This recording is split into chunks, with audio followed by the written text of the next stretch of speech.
Welcome to GitLab's monthly release kickoff call. We're going to kick off release 13.9 this time. And before I start, I just want to wish everybody a happy 2021. It is our first release kickoff for 2021, and I'm super excited about what the team has in store for all of us. If you want to follow along with us, you can always join us on the YouTube live stream or on about.gitlab.com/direction/kickoff page, where you will see an overview of all the videos and issues that we're working on. There's also a feedback section on the overview page, which you can use to provide us feedback and tell us how our release kickoff process is going. We would love to hear from you. The order of ceremonies today is that we'll start off with the ops section led by our fearless leader, Kenny Johnston, who will cover verify, package, release, configure, and monitor stages. Then we'll move to the sec section, which is led by David DeSanto, and he'll cover secure and protect stages, followed by Josh Lambert, who will cover enablement, which actually covers geo, search, infrastructure, PM, memory, databases, and things like that. And then finally, Eric Brinkman, who will lead the dev section and talk us through manage, plan, and create stages. With that, take it away, Kenny. Awesome. Hey, yeah, thanks, Anoop. Fearless, I guess, but also super excited. Happy 2021, everyone. My name is Kenny Johnston. I am leading the ops section that covers verify, package, release, configure, and monitor. Every release, I get to do a kind of review of all the things the team are working on, and it gets me really jazzed. I was super excited this morning when I completed this task, so I'm excited to share just a couple of the highlights with you. I would, as always, encourage you to watch the videos from each of our product groups.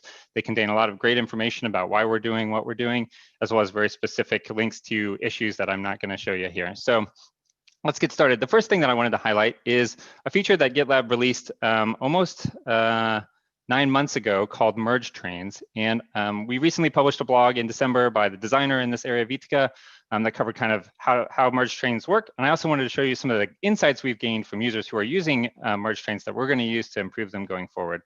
The first one is an insight that we learned that the UI instructions for when a merge train pipeline fails weren't super helpful. They were kind of a generic pipeline failed instruction. So we want to give you specific instructions about how, if your merge train pipeline fails, you can remediate that and get your merge request back on the train. We're also going to be adding labels to the pipelines that are run as part of your merge train so that you can know, hey, these are the pipelines that are running as part of a merge train. Those are ones that I can't generally retry. They're part of the train process. And so it helps you filter out or look specifically for merge train pipelines if there's a problem with those. The other thing that I wanted to showcase is also from our verify stage, and this is our pipeline authoring group. Today, we actually, in a couple of days, we're going to be releasing the pipeline editor. It's a new experience for editing your pipeline where you can kind of get live feedback for writing your pipeline YAML file, as well as get lint results. In 13.9, we're going to be adding this ability to view the merged YAML. Actually, today when you look at the lint results for is your syntax for your CI YAML correct, you're getting the lint for the whole compiled YAML that might include includes from other places. We also want to just show you, here's the raw output of your merged YAML. This really helps for users who are intermixing pipeline definition files from different places and want to know kind of what's my fully baked result after when I merge this pipeline definition. There are two other features in the verify stage that I'm really excited about that are high upvoted requested issues that we'll be working on in 13.9. Those are being able to merge YAML blocks from another file. This is really useful for when you're doing things like, hey, there's a common setup and teardown script that I'm going to reference from another file that maybe even another team maintains, and I need to run some of my own commands in between. This will allow you to reference, include both of those files, and then reference specific instructions that you want to use right here within your single YAML file. It really helps extend the usefulness of including various YAML files in your CI definition. The next feature is also from the verify stage, and this is again another commonly upvoted issue that we're excited to work on in 13.9, and that's the ability to cache multiple cache in the same job. So today, typically users actually work around this limitation that you can only have one cache per job by using artifacts, and that's not necessarily the best tool for the job here. So by being able to support multiple caches, we can support a number of these workflows that are very common in mono repos, as well as when doing parallel builds. So we're really excited about shipping those two highly requested features in the verify stage. The next thing that I want to talk about is we've recently released incident management, and I'd love to highlight when our teams are gaining insight from the usage from our users and putting that to work immediately and making improvements based on what we've learned from their usage. And this is a prime example where after we shipped incident management, we realized that users were having trouble converting issues that weren't meant to be incidents or were meant to be incidents into incidents or vice versa.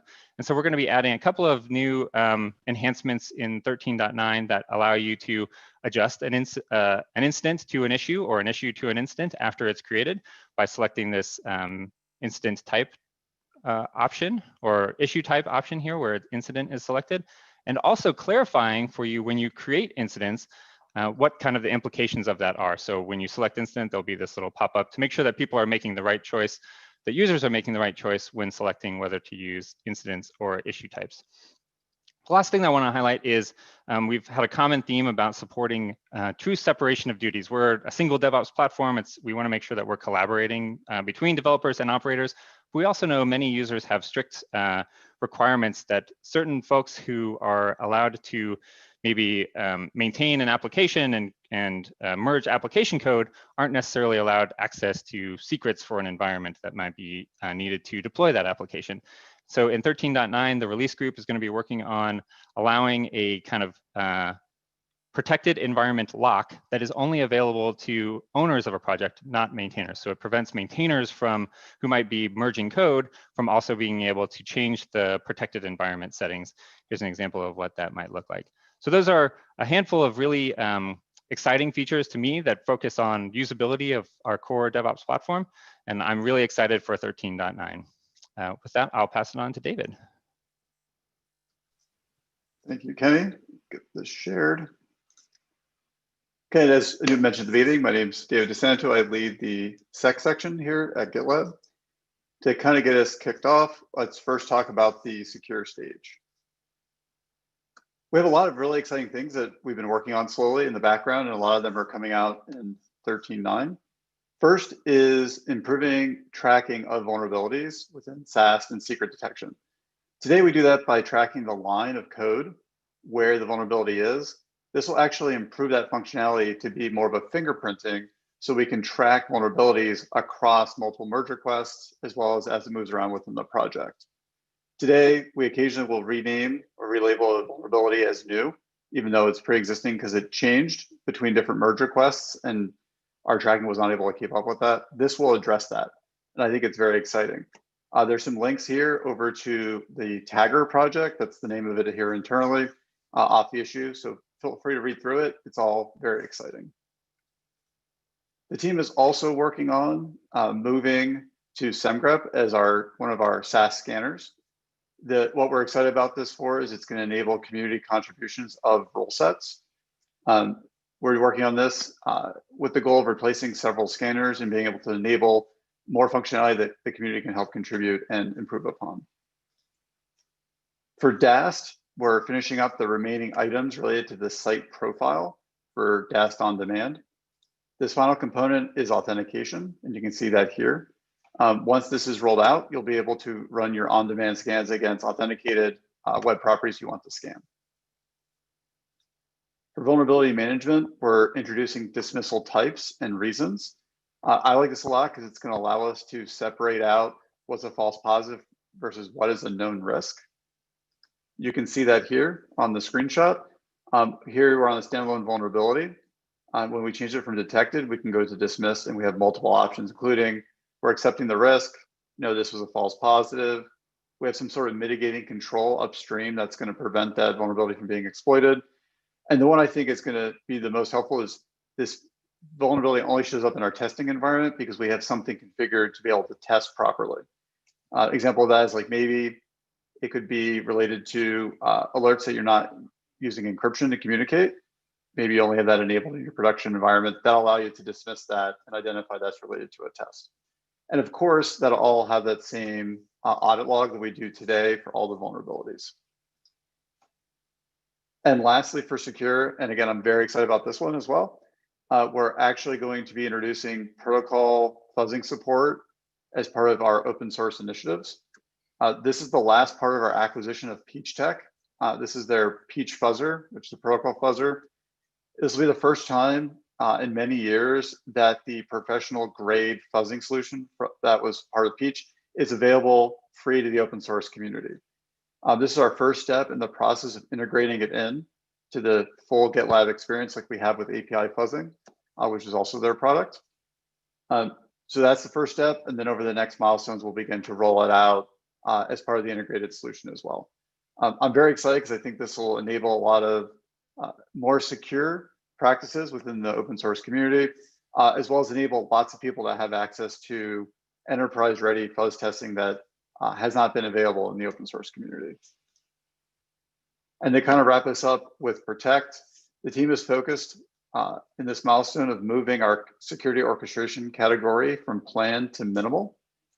We've talked a lot about what was going to be in this offering when it launched. We've talked a lot about alert management and the ability to triage alerts coming in from the Protect categories like container host security, container network security. What I want to highlight for you is the focus of introducing scan policies and scheduled scans. This focus is going to allow you to come in, create a scan that runs on a certain schedule for DAST. And within that, you'll be able to say when you want it to run, what branch you want to run on. You're going to be able to state what that schedule looks like. And finally, you'll be able to pull in your profiles from DAST on demand to be able to build out that policy. Once that's done, you hit save, your scans are going to run on that schedule. And then they'll show up just like they do today within the related pipeline. If there are new vulnerabilities, of course, those will populate into the dashboard as well. With that, I'm very excited as a Anubis for 2021 to kick off. I'm hoping this will be a way better year for everyone personally and professionally. And with that, I'll hand it over to Josh. Thanks, David. Those are some really exciting improvements coming to the secure and protect sections. Let me go ahead and share what we are working on here in the enablement section.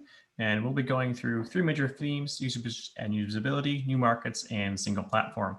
So let's jump on into usage and usability. First off with some improvements that the global search team is making. The first one we discovered through some user research, which is that in the current experience, it's not very clear what scope you're searching in. Are you searching in the project, the group, and so on? And this is, of course, if you just hit enter. And so we're really working to improve this experience here by highlighting right in the top nav bar exactly where you are searching. And of course, as you continue to type, we will give you further options available to search upstream and higher groups and instances as well, of course, as the other current functionality around issues and groups as well. So looking forward to that and improving the clarity of the search experience. Also really excited for the fact that the team took a look at the other search experiences in GitLab and tried to learn as much as they possibly could from them, in particular what users are utilizing and what they prefer. And so what we found here was that the sorting options preferences were interesting. So created date was number one, updated date was number two, and we don't have support for updated date right now in global search. And so the team went through and are working to add a last updated time as a sorting option in global search, because clearly this has been pretty heavily utilized here in other search experiences in GitLab. So looking forward to that and appreciate the opportunity to, again, take a different approach and leveraging other search experiences to learn.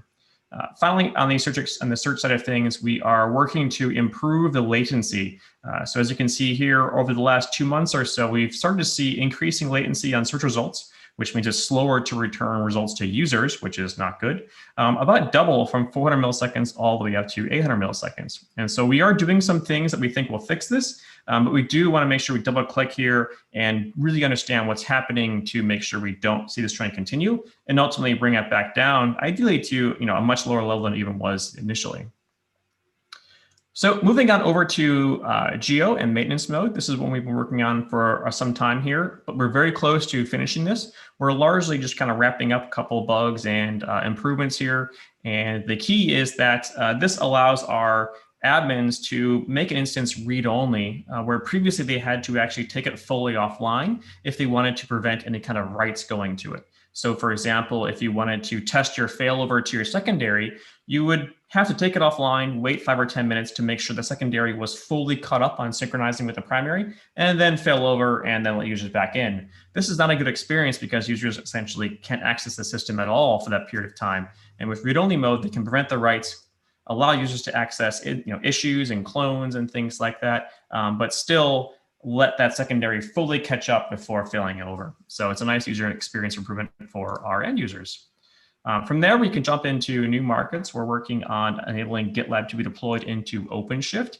Again, this is one we've been working on for a couple months here, and we are very close. We are effectively at the place where we've reduced all the risk. It's largely just execution. We know it will work, and we are going through and finishing up all the different services and adding them into the operator, and also making sure that we can get all the metadata and other requirements to publish GitLab in the Red Hat marketplace for easy consumption on OpenShift. So we're looking forward to that, maybe in 15.9, if not 15.9, 15.10 for getting this all up and ready to go. So looking forward to that. And on the single platform side of things, we have a few more items we're working on. Number one is the shift to beta for the multi-node Postgres for geosecondaries. Currently, it is in alpha. And so the importance here is that if you want to have a secondary that can fully support the inbound requests from your users, it should be around the same size as your primary. And today, initially, we didn't really have support for running a multi-node secondary database. And this allows you to do so. And again, we were hoping to shift this into beta status and maybe not 15.9, but in the near future here as well. So we're continuing to work on that. We're also continuing to work on our overall memory footprint and reducing it. We'll be going ahead and running a garbage collection before forking Puma workers. This allows them to share more memory and reduce the overall memory consumption for instances of all sizes. We expect for reasonably small instances to see a couple hundred megabytes of improvement, and even more on larger instances with more forked workers. And we're also working to reduce the overall consumption for very, very small instances. And so actually not running multi-threaded at all, running Puma in single mode to further reduce the overall memory consumption and performance for, again, these kind of really, really small use cases like Raspberry Pis. From there, the last item I want to talk about is providing developers access to production-like data. This is a kind of efficiency and quality of life improvement for everyone who contributes to GitLab. And one of the major pain points has been kind of making sure your database migrations will work and will work confidently. And so we spend a lot of time making sure these are functional, the database containers go through a lot of work, and we want to make that easier. And one thing we're working on here, among others, is providing better insight into what the migrations behave and perform on actual production-like content. And so you can see here, we're working on some automation to include the runtime of migrations so you can know how long they take to complete. Is it minutes? Is it days? And so on. And so this can be very helpful and also provide more confidence and remove some of the work that maintainers had to do and potentially developers in the past. So overall, hoping to accelerate the development process of GitLab and overall improve the quality of life for everyone who contributes. So that's it for enablement. Looking forward to it. And also I'll then hand over to Eric to take us through Dev. All right. Thanks, Josh. Some great stuff coming from enablement. I'll go ahead and share my screen and talk about Dev. So our big theme in Dev is usability, and I've kind of broken that out into some sub themes here. And I want to spend a little bit of time talking about an area we don't spend a lot of time talking about, but it's very important, which is our importer. So I wanted to highlight several things that are going to be improving the importer experience for our users. And the first one of those is our continued iteration on making our group migration really great. We've done a lot of work on this. You used to have to create a file and upload the file, and now we're just creating an API first import-export experience here, and we're working to basically make this a full group migration. And as such, we need to have a strategy to basically bring over everything in an epic. And so we've already done a lot of this, and we're continuing to work on things like epic parent-child relationships, labels, comments, and so on and so forth. The other thing that we're going to work on is to make simple pagination when you look at the group migration list. This is really useful for those instances that have a ton of groups. And so we're just going to add a simple pattern that exists in other places inside the application to have pagination. And then the last improvement we're making for importers is to automatically refresh your GitHub repo import status. If you've ever used our importers, it can be difficult to understand exactly the status of where your GitHub import is at, you have to refresh the page. This should just automatically refresh, so it can give you a more real-time experience. And so excited to bring these improvements to you for our importer stage. Our next subtheme is to iterate on iterations. And yes, I have been planning on saying that for quite a while because it's just fun to say.